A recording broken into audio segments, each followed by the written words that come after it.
नमस्कार दोस्तों, गीता के मनोविज्ञान के इस सीरीज में आपका स्वागत है।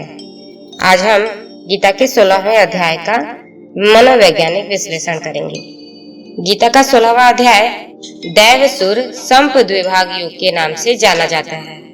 इस अध्याय में श्री कृष्ण अर्जुन को देव और असुर अर्थात सही और गलत के बारे में बताते हुए कहते हैं कि भय का सर्वथा अभाव, अंतःकरण की पूर्ण निर्मलता, तत्व ज्ञान के लिए ध्यान योग में निरंतर दृढ़ स्थिति और सात्विक दान, इंद्रियों का दमन, भगवान, देवता और गुरुजनों की पूजा तथा अग्निहोत्र आदि उत्तम कर्मों का आचरण एवं वेद शास्त्रों का पठन पाठन तथा भगवान के नाम और गुणों का कीर्तन, स्वधर्म पालन के लिए कष्ट सहन और शरीर तथा इंद्रियों के सहित अंतःकरण की सरलता, मन, वाणी और शरीर से किसी प्रकार भी किसी को कष्ट न देना, यथार्थ और प्रिय भाषण, अपना अपकार करने वाले पर भी क्रोध न होना, कर्मों में कर्तापन के अभिमान का त्याग, अंतःकरण की उपरति अर्थात चित्त की चंचलता का अभाव, किसी की भी निंदा न करना,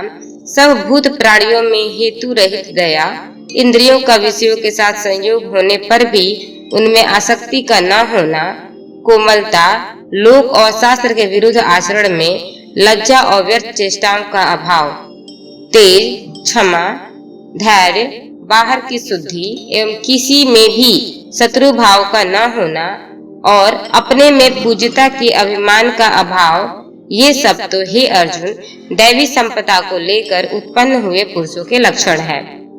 अर्थात भगवान कहते हैं कि मनुष्य स्वयं को किसी बात का उत्तरदायी नहीं मानता है और जो सब कुछ परमात्मा द्वारा निर्धारित है ये मानता है, जो अपनी तरफ से किसी को भी सुख या दुख देने का प्रयास नहीं करता, क्योंकि ऐसा मनुष्य जानता है कि वह तो केवल निमित्त है और हर परिस्थिति को दृष्टा बनकर देखता है, वो मनुष्य देवता तुल्य है। आगे भगवान कहते हैं, हे पार्थ, दम्भ, घमंड और अभिमान तथा क्रोध, कठोरता और अज्ञान भी ये सब आसुरी संपदा को लेकर उत्पन्न हुए पुरुष के लक्षण है। दैवी संपदा मुक्ति के लिए और आसुरी संपदा बांधने के लिए मानी गई है।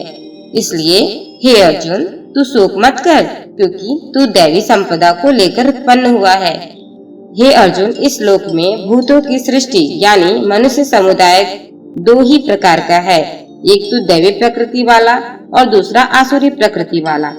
उनमें से दैवी प्रकृति वाला तू विस्तार पूर्वक कहा गया, अब तू आसुरी प्रकृति वाले मनुष्य समुदाय को भी विस्तार पूर्वक मुझसे सुन।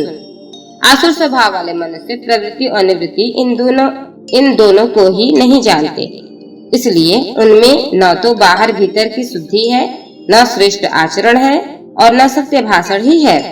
वे आसुरी प्रकृति वाले मनुष्य कहा करते हैं कि जगत आश्रय रहित, सर्वथा असत्य और बिना ईश्वर के अपने आप केवल स्त्री पुरुष के संयोग से उत्पन्न है, अतएव केवल काम ही इसका कारण है, इसके सिवा और क्या है। इस मिथ्या ज्ञान को अवलंबन करके जिनका स्वभाव नष्ट हो गया है तथा जिनकी बुद्धि मंद है, वे सब के अपकार करने वाले क्रूर कर्मी मनुष्य केवल जगत के नाश के लिए ही समर्थ होते हैं।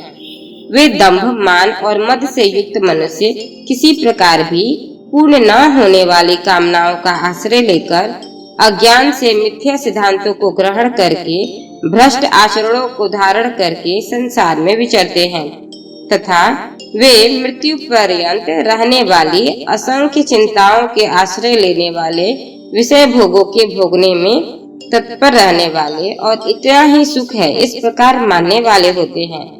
वे आशा की सैकड़ों फांसियों से बंधे हुए मनुष्य काम क्रोध के परायण होकर विषय भोगों के लिए अन्याय पूर्वक धनादि पदार्थों का संग्रह करने वाले की चेष्टा करते हैं।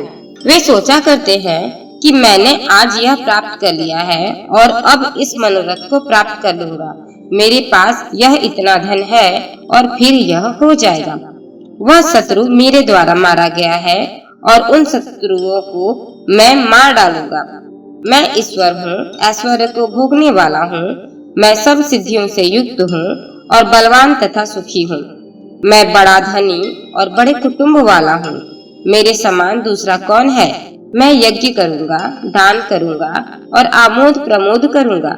इस प्रकार अज्ञान से मोहित रहने वाला तथा अनेक प्रकार से भ्रमित चित्त वाले मोह रूप जाल से समावृत और विषय भोगों में अत्यंत आसक्त असुर लोग महान अपवित्र नरक में गिरते हैं।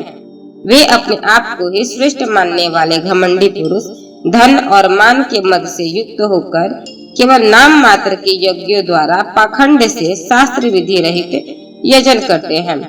वे अहंकार, बल, घमंड, कामना और क्रोध आदि के परायण और दूसरों की निंदा करने वाले पुरुष अपने और दूसरों के शरीर में स्थित मुझ अंतर्यामी से द्वेष करने वाले होते हैं। उन द्वेष करने वाले पापाचारी और क्रूर कर्मी नराधमों को मैं संसार में बार बार आसुरी योनियों में ही डालता हूँ। हे अर्जुन, वे मूढ़ मुझको न प्राप्त होकर ही जन्म जन्म आसुरी योनि को प्राप्त होते हैं, अर्थात घोर नरकों में पड़ते हैं। काम, क्रोध तथा लोभ ये तीन प्रकार के नरक के द्वार आत्मा का नाश करने वाले अर्थात उसको अधोगति में ले जाने वाले हैं। अतएव इन तीनों का त्याग देना चाहिए। हे अर्जुन, इन तीनों नरक के द्वारों से मुक्त पुरुष अपने कल्याण का आचरण करता है, इससे वह परम गति को जाता है। जो पुरुष शास्त्र विधि को त्याग कर अपनी इच्छा से मन माना आचरण करता है, वह न सिद्धि को प्राप्त होता है, न परम गति को और न सुख को ही। इससे तेरे लिए इस कर्तव्य और अकर्तव्य की व्यवस्था में शास्त्र ही प्रमाण है, ऐसा जानकर तू शास्त्र विधि से नियत कर्म ही करने योग्य है।